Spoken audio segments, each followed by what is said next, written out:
গ্রামের নাম হচ্ছে নালিয়া, ওই গ্রাম আমার জন্ম। আমার পিতার নাম নিত্য গোপাল সরকার, ডাক নাম হচ্ছে নিতাই। আমার নাম ছিল অশোক কুমার সরকার, আমার ডাক নাম ছিল রানা। গত 90 সালে ইসলাম গ্রহণ করছি, তখন ডিগ্রি ফাইনাল ইয়ারের ছাত্র। ওই 90 সালে ডিগ্রি কমপ্লিট হয়েছে, তখন আমি মাগুরা গভর্নমেন্ট কলেজে ডিগ্রি ফাইনাল ইয়ারের ছাত্র, ওইখান থেকে মুসলমান হয়েছি। ওই বছরে ডিগ্রি কমপ্লিট হয়েছে 90 সালেই। এরপরে মাস্টার্স করি ঢাকা ইউনিভার্সিটি থেকে। মাস্টার্স করার পরে একটা কলেজে চাকরি হয়েছিল আমার, কলেজের লেকচারার হিসাবে। আবার ওর ভিতর দিয়ে প্রাইভেট পরীক্ষা দিয়ে এলএলবিও কমপ্লিট করে ফেলেছি। এলএলবিও আমি কিন্তু একজন অ্যাডভোকেটও, কালাকোট একবার ফল জানি আমি কলেজে শিক্ষকতা করছি মাত্র 7 মাস। 7 মাস যখন চাকরির বয়স কলেজে, চরমোনার মরহুম পিসাবের একটা মাহফিলে বয়ান শুনতে গেছিলাম। হুজুর ওই দিন পর্দার বয়ান করছিলেন। যে হাদিসটা একটু আগে পড়লাম না, আদায়ুসুল আইয়াদখুলুল জান্নাহ, এই হাদিসের ব্যাখ্যা করেছেন হুজুরদের বয়ানের মধ্যে। সেদিন হুজুরের বয়ান শোনার পরে সারা রাতের মধ্যে ঘুমাইতে পারছিলাম না। করলাম কিন্তু তেমন শুনলাম জাহান্নামে বাঁচার জন্য আবার এখন কলেজের যুবতী মেয়েদেরকে পড়ায়। আমি তো দয়ুসে, আমার তো জাহান্নামে যাওয়া লাগবে, তা মুসলমান হয়ে কি লাভ হইলো খালি খালি? হ্যাঁ, সারা রাতের মধ্যে ঘুমাইতে পারছিলাম না, কানতে কানতে চোখের পানিতে বালিশ ভিজে গেছে রাতে। করলাম নাকি ফজরের নামাজ পড়ে কাগজ কলম নিয়ে বসে রিজাইন লেটার লিখছি, লিখে অন্য লোকের মারফতে কলেজে পাঠাই দিছি। নিজে আর কলেজে যাই নাই। ও পর্যন্ত চাকরি শেষ, আমি না খেয়ে মরে যাবো, তবুও ওই চাকরি করতে পারবো না যেই চাকরি করে জাহান্নামে যাওয়া লাগবে। চাকরিও লাথি মারিছি, না খেয়ে মরে যাবো, তাতে কি আসা যায়? কারণ মরা তো লাগবেই একদিন। না খেয়েই মরলাম, আর হায়াত থাকতে তো মরবো না। ঠিক আছে, ওই চাকরি করবো না যেই চাকরি করে জাহান্নামে যাওয়া লাগবে। চাকরি ছেড়ে দিলাম। এরপরে সর্বনাথ মরহুম পিসাবের সঙ্গে পরামর্শ করলাম, রমজান মাসে সর্বনাইতে যাই পরামর্শ করলাম। হুজুর পরামর্শ দিলেন, বাবা চাকরি যখন সাইডে দিয়েছেন, আপনি একজন MA পাস মানুষ, আপনি যদি আলেম হইতেন, আল্লাহ পাক মনে হয় আপনাকে দিয়ে কিছু খেদমত নিত। তখন আমি হুজুরের কাছে দোয়া চেয়েছিলাম, হুজুর দোয়া করেন আল্লাহ পাক যেন আলেম বানায়, দিনের খেদমত করার সুযোগ দেয়। সর্বনাথ মসজিদের মিম্বরে বসা হুজুর, আমি পায়ের কাছে বসা, আমার মাথা হাতে হুজুর দোয়া করেছিলেন, আমি দোয়া করি আল্লাহ পাক আমাকে আলেম বানাক, দিনের খাদেম আল্লাহ পাক কবুল করো। রোজার মাসে হুজুর দোয়া করলেন, রোজার মাস বের হয়ে গেল। আমি শাওয়াল মাসে মাদ্রাসায় ভর্তি হলাম, ঢাকা মিরপুরে। বয়স্ক মাদ্রাসা চেনেন অনেকেই আপনারা, মাদ্রাসা দারুল রাশাদ, ওখানে ভর্তি হয়ে দাওরা পর্যন্ত পড়ছি আপনাদের দোয়ায়।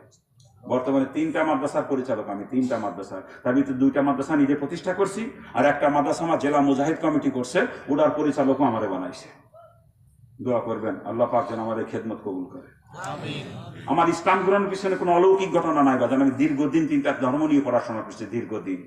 ছেলেবেলা থেকে গল্পের বই পড়ার নেশা ছিল। গল্পের বই মনে করে রসুলের জীবনী কিনে নিয়ে আসছিলাম। গল্পের বই, বইটার নাম হলো যে ফুলের খুশবুতে সারা জাহান মাতোয়ারা। ছোটকালের থেকে ফুল ভালোবাসতাম তো, বইটার নাম দিয়ে মনে হলো যে আসলে নিশ্চয়ই আশ্চর্য কোনো ফুল নিয়ে মনে হয় লেখা। কেমন ফুল কোথায় পাওয়া যায় জানার জন্য বইটা কিনছিলাম। কিনে এনে পড়ে দেখি সত্যি যে ফুল নিয়ে লেখা, সে ফুলের জন্য আসলেই সারা দুনিয়া পাগল। আর সেই ফুল আমার পিয়ারা নবী মুহাম্মদুর রাসূলুল্লাহ। হুজুরকে ফুলের সঙ্গে তুলনা করে, হুজুর আকলাকে ফুলের সুঘ্রাণের সঙ্গে তুলনা করে বইয়ের নাম দিয়েছে যেই ফুলের খুশবুতে সারা জাহান মাতোয়ারা। ওটাই আমার পড়া সর্বপ্রথম ধর্মীয় বই, রসুলের জীবনী। আর এত মজা লাগে রসুলের জীবনী পড়ে, পরপর 4 বার পড়ি বইটা, যত পড়ি পড়তেই মন চায় শুধু। তখন মনে মনে চিন্তা আসে, যেই ব্যক্তির চরিত্র এত সুন্দর, না জানি এই ব্যক্তির প্রচারিত ধর্ম আরো কত সুন্দর। কেমন ধর্ম ইসলাম, আমি ইসলাম সম্পর্কে বিস্তারিত জানবো। এই জানার চিন্তা নিয়ে ওই সময় থেকে ইসলামী বই পুস্তক পড়তে শুরু করি। পড়তে পড়তে কিছুদিনের মধ্যে ইসলাম আমার কাছে ভালো লেগে যায়। তখন মনে মনে চিন্তা আসে, ইসলাম সম্পর্কে জানলাম, বুঝলাম, পড়লাম, তা ইসলাম ভালো লাগলো। পৈতৃক ধর্ম যেটা হিন্দু ধর্ম, ও তো ইসলাম থেকে আরো ভালো হতে পারে, সম্পর্কে কোনো জ্ঞানই নাই আমার, ঘুরে দেখিনি কোনোদিন। তখন চিন্তা করলাম ভুল করেছি তো, পরের ধর্মের বই পুস্তক পড়লাম অথচ নিজের ধর্মের বই পুস্তক পড়লাম না, এটা কেমন হয়ে গেল? তখন সিদ্ধান্ত নিলাম নিজের ধর্মের বই পুস্তকও পড়বো। আবার হিন্দু ধর্মের বই পুস্তক পড়তে শুরু করে দিলাম। হিন্দু ধর্মের বই কিন্তু একটাও পড়তে আমি বাদ দিই নাই। বেদ, গীতা, ভাগবত, মহাভারত, পুরাণ, চণ্ডী, রামায়ণ, কল্কি পুরাণ আমি সব গুটিছি, সব। কিন্তু আমি হিন্দু ধর্ম নিয়ে স্টেজে আলোচনা করা পছন্দ করি না, কারণ ওর দ্বারা ইসলামের কোনো উপকার হয় না, বরং ক্ষতি হয়। এমনি কিন্তু হিন্দু ভাইরা মাঝে মাঝে ওয়া শুনতে আসে, এমনি না আসে না? শুনতে শুনতে আল্লাহ পাক কোনোদিন তাকে হেদায়েত দিয়েও দিতে পারে না, কি বলেন? আমি যদি স্টেজে বসে ওদের ধর্মের বিরুদ্ধে বলতে শুরু করি, ওকে দেব দেবী নিয়ে গালিগালাজ করতে শুরু করি, ওই যে উঠে চলে যাবে গালিগালাজ করতে করতে, জীবন আসমাফলির ধারও আর আসবে না।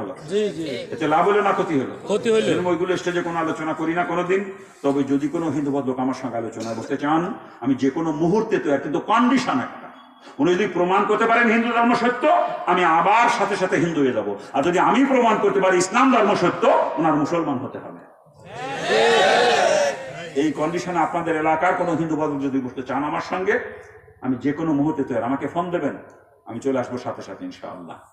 আপনাদের দোয়ার বরকতে আমার সঙ্গে আলোচনায় বসে পর্যন্ত একজনও উঠে যেতে পারে নাই, একজনও না। আমি 90 সালে ইসলাম গ্রহণ করছি পর্যন্ত আমার হাতে আরো 57 জন কলমা পড়ে ইসলামের দীক্ষিত হয়েছে। আরে হিন্দু ধর্মের বই পুস্তক পড়ে ইসলামের দিকে বেশি আগাইছি হিন্দু ধর্মের বই পুস্তক পড়ে। হিন্দু ধর্মের একখানা কিতাব কল্কি পুরাণ, নাম শোনেন না? নাম শোনেন না?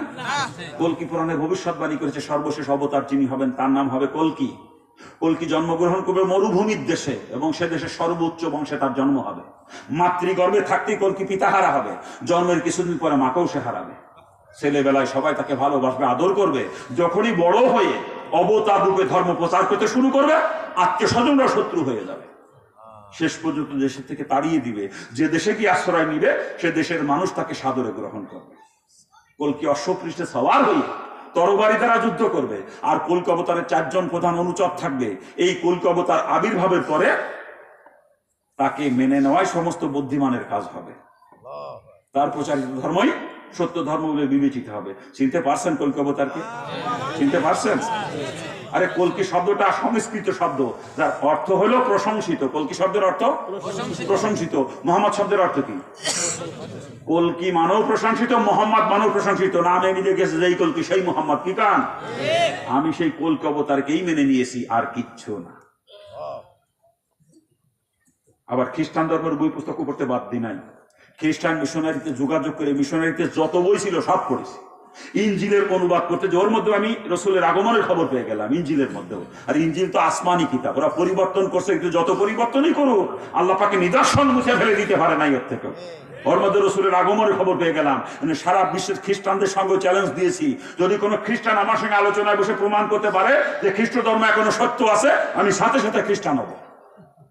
আর আমি যদি প্রমাণ করতে পারি খ্রিস্টান ধর্ম এককালে সত্য ছিল কিন্তু এখন আর সত্যের উপরে নাই, এটা যদি আমি প্রমাণ করতে পারি, ওদের কিতাব দিয়ে প্রমাণ করে দেবো, ওদের কিতাব দিয়ে। যদি প্রমাণ করতে পারি ওর খ্রিস্টান হতে, ওর মুসলমান হতে হবে। এই কন্ডিশনে যদি কোনো খ্রিস্টান আমার সঙ্গে বসতে চাই, আমি যখন তখন তৈরি। বাবা যান 90 সালে ইসলাম গ্রহণ করছি, ডিগ্রি ফাইনাল ইয়ারের ছাত্র। ওই সময় ছাত্র অবস্থায় মুসলমান বোঝেন তো কত কষ্ট গেছে। 3 দিন পর্যন্ত না খেয়েও থাকছি, 3 দিন একটা দানা পেটে যায় নাই। 3 দিন শুধু পানির উপরে পার করেছি। 3টা রাত চোখের ক্ষুধার যন্ত্রণায় চোখে একটু ঘুম আসে নাই কখনো। 3টা রাত পিঠে ক্ষুধা থাকে, চোখে ঘুম আসে বলেন? সারা রাত যাই নামাজি বসে চোখের পানি চড়াইছি, দোয়া করছি, আল্লাহ তোমার উপরে বিশ্বাস নিত মুসলমান ছি, তুমি তো রিজিকের জিম্মাদার, তুমি খানার ব্যবস্থা করে দাও। 3 দিন 3 রাত কানতে কানতে আল্লাহ চোখের পানি কবুল করছে, লজিং এর ব্যবস্থা হয়ে গেছে। 4 দিনের দিন লজিং বাড়ি যে ভাত খাইছি। 3 দিন না খেয়ে থাকার পরে এরপরে টিউশনি করে করে পড়ার করে চালাচ্ছি, টিউশনি করে করে কত কষ্ট করছি মুসলমান হয়ে। টিউশনি করে করে যখন মাদ্রাসায় পড়ছি তখন একটা টিউশনি করছি, তখন হুজুরা যদিও বেতন মাফ করে দিয়েছে, খোরাকি ফিরিয়ে হয়ে গেছে, কিতাবও কিনা লাগে নাই, মাদ্রাসার কিতাব পড়ে আলেম হয়েছি। মাদ্রাসার কিতাব পড়ে কোনো কিতাবও কিনা লাগে নাই, কিন্তু নিজের তেল সাবান কাপড় চোপড় এগুলো তো লাগে। এই জন্য একটা টিউশনি করতাম, হুজুরদের কাছ থেকে অনুমতি নিয়ে একটা টিউশনি করতাম। এই টিউশনি করে করে লেখাপড়া করছি, কিন্তু চার বসার জন্য হাত পাতি নাই কোনোদিন কারো কাছে। বললাম না 3 দিন না খেয়ে থাকছি, হাত পাততে পারি না। একটা চিন্তা করে আমার বাপ ধনী মানুষ, আজকে আমি 2 হাত পাতি, হিন্দুরাও টিটকেরি করবে না, দেখছো এত বড় লোকের ছেলে আর আজকে মুসলমানের বিক্রি করে বেড়াইতেছে, তখন ইসলামের বেইজ্জতি হয়ে যাবে। যে ইসলামের জন্য বাপ ছাড়ছি, মা ছাড়ছি, আত্মীয় স্বজন ত্যাগ করছি, বাপের কোটি কোটি টাকা সম্পদ ফেলে রেখে চলে আসছে, আবার আমার কারণে এই ইসলামের বেইজ্জতি অসম্ভব। আমি না খেয়ে মরে যাবো, তবুও হাত পেতে কখন ইসলামকে কলঙ্কিত করব না। দোয়া করেন আল্লাহ পাক যেন কোনোদিন কারো মুখাপেক্ষা আমাকে না করে। অনেক নও-মুসলিমরা দেখছি মুসলমান হয়ে মানুষের সাহায্য সহানুভূতি নিয়ে অল্প দিনের মধ্যে বাড়ি ঘর করে ফেলা দিয়েছে, কিন্তু আমি 3 দিন না খেয়ে থাকছি, তবু হাত পাততে পারি নাই। আমি একটা টিনের ঘরে বাস করি, একটা টিনের ঘরে, অথচ 25 বছর ধরে বক্তাগিরি করতেছি। 25 বছর বক্তাগিরির বয়স আমার। 1 মাসের ইনকাম দিয়ে একটা গাড়ি কিনতে পারি, 1 মাসের ইনকাম দিয়ে। বর্তমানে 10 লক্ষ টাকার উপরে ইনকাম আমার প্রতি মাসে, 10 লক্ষ টাকার উপরে। মাসে 30 দিনই প্রোগ্রাম হয়, 30 দিনই 10 লক্ষ টাকার উপরে ইনকাম করি প্রতি মাসে। একটা গাড়ি কিনতে পারি না, আজও পর্যন্ত একটা গাড়িও কিনতে পারি নাই। কত কষ্ট করে সফর করি, কত কষ্ট করে। আজকে ওই যে ইসেতে নিয়ে আসে, গান্ধী মারাতে মোটরসাইকেলে নিয়ে আসে ভাইজান, কত কষ্ট করে চলি। আর 3 দিনের বক্তারা কি সুন্দর প্রাইভেট কার নিয়ে নিয়ে ঘরে। এই যে টাকা কামাই করি, এই টাকা দিয়ে আমার মাদ্রাসা চলে। দোয়া করবেন। মাদ্রাসার জন্য আজ পর্যন্ত কোনোদিন কোনো কালেকশন কারো কাছে করি নাই, কাউকে বলি নাই যে 5টা টাকা দেন মাদ্রাসার জন্য, আজ পর্যন্ত বলি নাই কোনোদিন, বলবো না কোনোদিন। দোয়া করবেন আপনারা। এই টাকা দিয়ে মাদ্রাসা চালাই। এই জন্য টাকা আমার একটু বেশি দিতে হয় শুধু এই কারণে। কি করবো বলেন? মাদ্রাসা করছে, এখন কি বন্ধ করে দেবো? অনেকে এটা নিয়ে অনেক সমালোচনা করে, হুজুর এত টাকা নাই, হুজুর টাকা কন্ট্যাক্ট করে নাই। আমি এটাকে কন্ট্যাক্ট মনে করি না। আমার মাদ্রাসা চালাইতে লাগে তাই বলি আগের থেকে। আরে না কান্নি বলে মাতেও দুধ দেয় না। আমি যদি না কয়ে দিই তাহলে কম দেবে না? কম দিলি মাদ্রাসা চালাবানি কি করেছেন? আগের থেকে বলে দেওয়া লাগে যে আমার এই দিতে হবে, আমার মাদ্রাসার জন্য এটা লাগবেই, দেওয়া লাগবে আমার। আনার তো কম দেবে, আমি মাদ্রাসা চালাইতে পারবো না। কি করবো? এই জন্য বলে দেওয়া লাগে, এটাকে কন্ট্যাক্ট মনে করি না আমি। এবং এই কথা বলে দিই সকলকে, যদি পারেন আপনারা নিয়ে না মারে, আর যদি আপনাদের কষ্ট হয় অন্য বক্তা দিয়ে করেন মাহফিল, আমার কোনো অসুবিধা নাই। কিন্তু নিয়ে আমার যদি কম দেন, বেশি দিতে আপনাদের কষ্ট হলে নিয়েন না। যদি নিয়ে কম দেন তখন আমি কষ্ট পাবো, আমারও কষ্ট দিয়েন না। পরিষ্কার করে বলি, করবো কি বলেন? আমি তো নিয়ে বাড়ি গাড়ি করি নাই। যদি চাইতাম যে বাড়ি করবো, পুলিশ থানার বুকে জমি কিনে কবে 25-30 তলা বিল্ডিং করতে পারতাম। এই টাকা মুসলমান হওয়ার পরও কামাই করছি আমি, বোঝেন না? বস্তাদের বাড়ি গাড়ি করতে সময় লাগে না। কিন্তু আমি সেই গ্রাম এলাকায়, আমার বাপের যে গ্রামের বাড়ি নড়াইল, ওই একই থানার মধ্যে বাপের বাড়ি থেকে 12 মাইল দূরে মাত্র 15 শতক জমি কিনে একটা টিনের ঘর করে সেখানে বসবাস করি। অথচ এক মাসের ইনকাম মিনিমাম 10 লক্ষ টাকা বর্তমানে আমার। দোয়া করবেন, আমি দুনিয়ার কুত্তা না, ভুল বুঝবেন না আমাকে, দুনিয়ার কুত্তা না আমি দুনিয়া কামাই করার জন্য মুসলমান হই নাই। এই টাকা লাগে তাই করি। আমার এক মাসে একদিনের মাহফিলে যে হাদিয়া পাই, একদিনে যে হাদিয়া পাই, আমার পুরো সংসারে, আমার সারা বছর সারা মাসেও টাকা লাগে না, সারা মাসেও না। আমি 30 দিন কষ্ট করি শুধু মাদ্রাসার জন্য।